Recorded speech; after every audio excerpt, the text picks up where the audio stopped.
This is Azir, a champion who can manipulate the battlefield, create zones of pressure, has amazing single target and AoE DPS, and a game-changing teamfight ultimate. And this is Meepo. You have to play 5 of him at once, and if one of them dies, they all die. And I played 100 games of both of them to see who's harder. Here's why. Both of these characters are often heralded as some of the hardest in their respective games, Azir being from League and Meepo from Dota. They're what you would describe as high skill floor characters, meaning you need to have a lot of skill to be able to play them even at just a decent level. To find out why, we'll need to take a deeper look at their kits, and in case you already know how their kits work, here are some timestamps to jump ahead to. Azir's gameplay revolves around his sand soldiers. These soldiers can be controlled to attack any target within their range, but they cannot move on their own, as Azir needs to use his Q to reposition them, slowing any enemy's hit on the way. Azir can have up to 2 charges of these sand soldiers, but can place as many as his ability haste allows him to. At any point, he can also dash to any of his soldiers, granting him a shield and dealing damage to any target he passes through. Colliding with an enemy champion interrupts the dash and gives him an extra sand soldier charge. Azir's ultimate is Emperor's Divide, an absolutely game-changing spell that not only knocks up opponents, rendering them immobile, but also pushes them out of position. It deals great damage and can be used as a get-off-me tool, but also as an initiation spell, knocking the enemy's backline way out of position. This is done through executing what is called the Shurima Shuffle, where you dash to a soldier, then reposition said soldier with Q, and then ult the enemy team into your team. Hitting a game-changing shuffle is one of the best feelings you can get when playing Azir. His passive, while often overlooked, is nothing to scoff at either. He can summon a turret at most fallen turret locations for a short period of time. This allows him to create safe spaces for his team, even deep into enemy territory.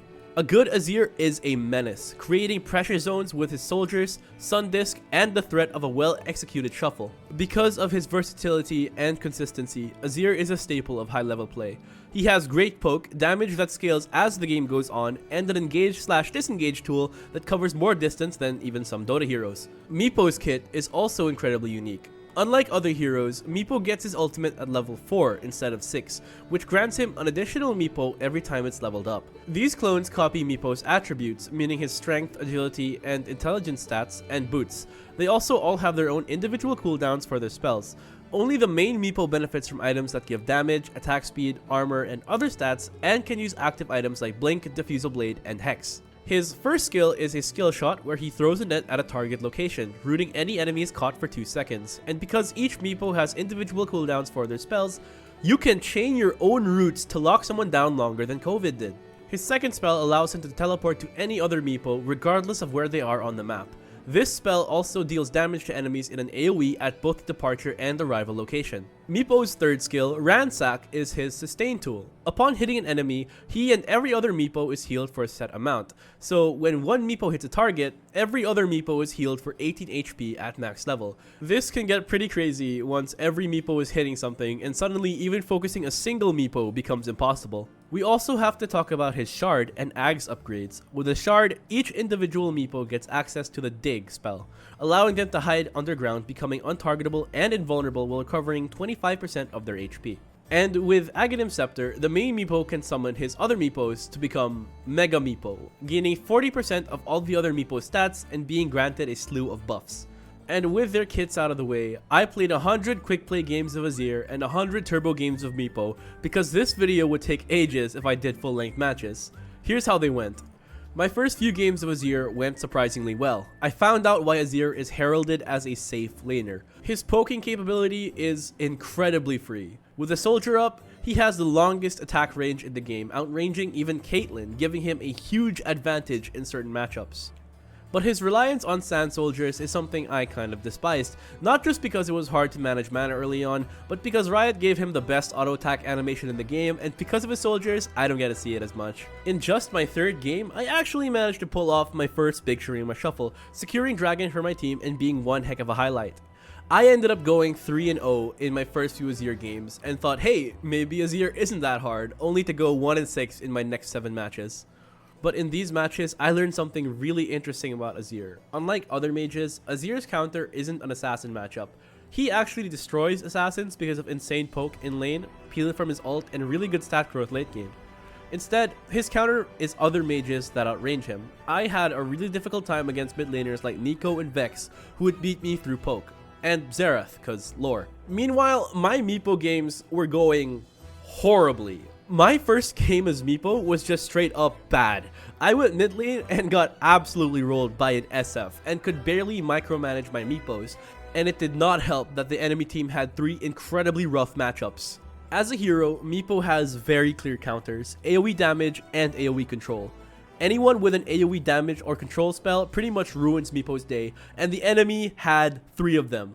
I was even tempted to just leave my other Meepos in base because I was so overwhelmed with trying to use all of them at once. And yet somehow, against all odds, we managed to clutch victory from the jaws of defeat. My team won the f***ing game, and I am not gonna lie, I did nothing the whole game but drag my team down. To this day, I still don't understand how we won that. My next 2 games weren't that much better. I was finally starting to get used to microwing and being comfortable doing my poof combos, but yeah, I lost those games hard. Then, in my 4th game, due to some miscommunications from the enemy, the opposing invoker was seriously underleveled, and I absolutely feasted on him with my level advantage. I ended up snowballing, and then we won. My first decent Meepo game. With that first real win, I ended up going 5-5 in my first 10 matches, and riding that momentum into the rest of the challenge. I wish my Azir games went as well though. In my next 20 Azir games, I won just 4 of them. And while I could blame my team for a lot of these losses, the truth is I could have played better in them as well. But a defeat is only a loss if you learned nothing from it. And believe me, I did my damnedest to learn from these matches besides typing jungle diff as the enemy hit my nexus. Here's what I learned. Landing a Shurima Shuffle isn't a guaranteed one fight. In fact, it can be detrimental to the team to use Azir's ult so early in a clash. That's because, as fun as it is to see 2 or 3 enemies completely yeeted into the air, it's more fun to actually be able to live the team fight and be able to deal damage with your soldiers. While Azir is deceptively tanky, he's still a mage, and dashing into the enemy team to shuffle them usually costs his life in the process, and you can't deal damage when you're dead. Except for his passive, which I started to realize is a really important part of Azir's kit, despite it often being overlooked. Being able to generate a turret seemingly at will means creating a zone on the map that just says to the enemy, you're not allowed to play here. It's a very strong time-wasting zone denial tool that just exerts so much pressure on the enemy to either wait it out or play around it, and at least in my elo, they can't.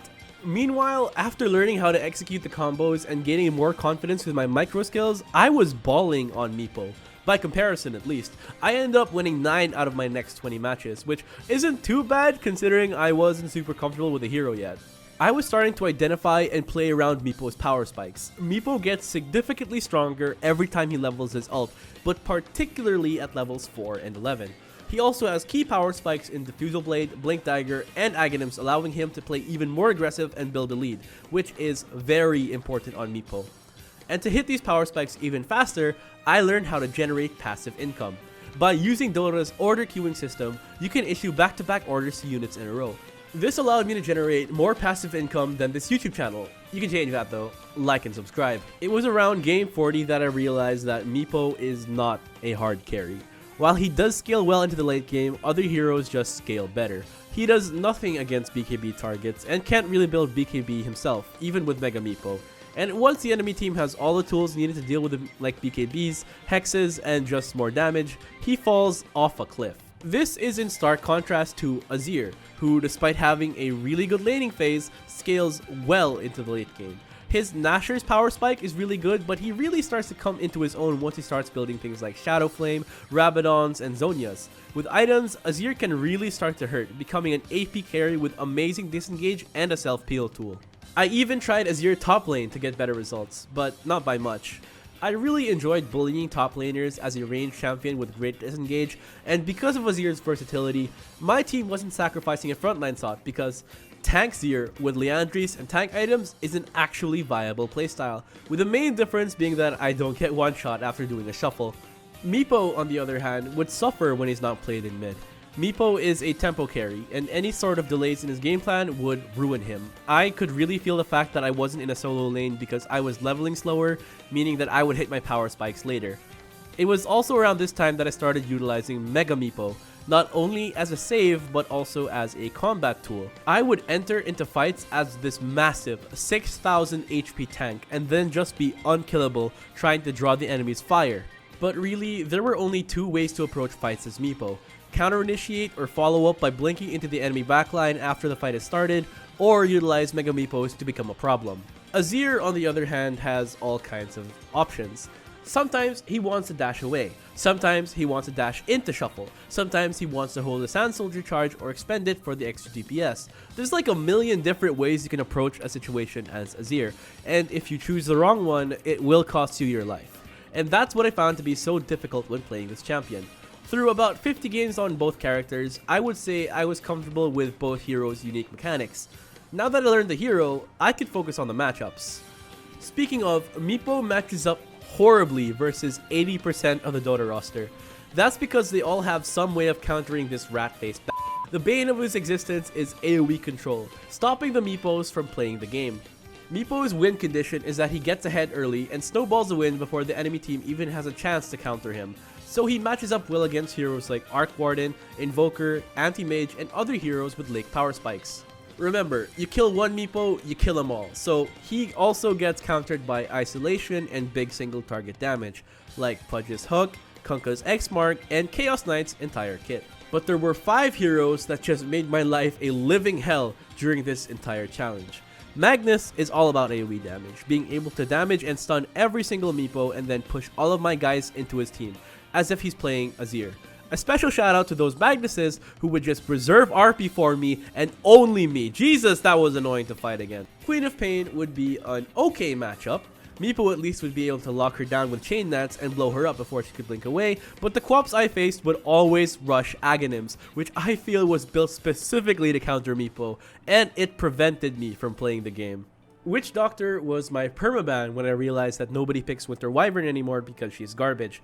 Cask just fucks Meepo over, and that Aghanim Scepter upgrade just means that I have to play incredibly patiently. Ice Frog, why does this support deal a bajillion damage? Drow Ranger would silence all of my Meepos, forcing me to build an early Disperser to dispel it and Mega Meepo, and then delete one of them with her shard. Remember, Meepo can't build armor, so his tankiness comes from his base armor, which Drow can completely ignore. And finally, Disruptor, who would ruin me completely. Static Storm turns all of your Meepos into melee creeps, while Glimpse would isolate a Meepo for easy pickings. Meanwhile, with Azir, I had a huge problem facing up against ranged sustained damage dealers. Azir's early poke is great, but his DPS is dog water until first back, and I had the most trouble against champions who played around this fact. I'm talking about Ziggs, Xerath, Akshan, Cassiopeia, and someone who actually tore me a new one, Lucian. That's right, I played against a Lucian mid in 2024, and he absolutely rolled me. As Azir, I could barely play the lane against these champs, so I had no option but to play under tower in scale, and because of that, my team would lose objective since I'm playing not to die instead of on even footing. However, most of the time, I found myself winning lane or at the very least drawing even because his laning stage is just that safe. And even if I did lose lane, Azir still brings value to the team as a suicide initiator with Shurima Shuffle. Ironically, I think that the biggest counter to Azir is my own playstyle. I like starting fights and engagements, but for the most part, I was playing a DPS mage who was fairly squishy. I was trying to play Azir like a primary initiator, but I was also itemizing like a damage dealer. As Azir, you have to be able to resist the urge to dash into 5 people and shuffle them into your team, because this usually comes at the cost of your life. It just so happens that I'm not very good at that. And funnily enough, I had the same problem on Meepo. Meepo does not function as a primary initiator because he's very easy to isolate and focus down once you can counter him. Instead, you want to play him as a secondary initiator when the fight has already started, jumping into the backline and blowing up the enemy supports. So with this knowledge, I tried to fix as much as I could for my last 10 games. And they went pretty well. I ended up going 6-4 in my last 10 matches on Azir, with my last match actually supposed to be a mirror match, until my Akali decided to troll me by following me the whole game, stealing CS, and we FF'd at 15. Meanwhile, my last few Meepo games were a mixed bag. I went 5-5. While AoE lockdown and damage can be hard for Meepo to deal with, Meepo's real counter is teammates that don't realize that he's playing the game on a timer. Despite his complex kit, his win condition is fairly simple. Get fat as soon as possible and end the game before the enemy can even hit their first power spike. Instead, I had teammates who didn't realize this and chose to farm instead of pushing advantages with me, eventually leading to us losing our lead and the game with it. And for my 100th game, I got absolutely carried by my team. I did nothing. So after 100 games, how did I do? Well, for Azir, I actually ended up winning 41 out of 100 games. Not a great number, but it does show how hard this champion can be. He's really not a champion that you can pick up and expect to do well with, and even now, I think that there's still small micro improvements that I can make, like delaying my Q during the shuffle to extend the range of my dash just a bit further, or improving my soldier placement in lane to push faster. This just shows that even after 100 games and achieving Mastery 7 on him, there's still so much more to this champion. I feel like I've barely scratched the surface of what Azir is capable of, and I have yet to unlock the ability to single-handedly win games like Chovy. As for Meepo, I actually ended up with a 50-50 win rate on him. After 100 games, I learned that Meepo isn't very difficult at all. His skill ceiling is surprisingly low for how high his skill floor is. Once you know how to blink poof, chain nets, and auto farm, Meepo kinda just plays himself. The real difficulty in Meepo lies in getting your team to end the fucking game before you lose your power spike. So to answer the question, who is harder between two of the hardest characters? For my specific playstyle and current skill level, I would have to say Azir.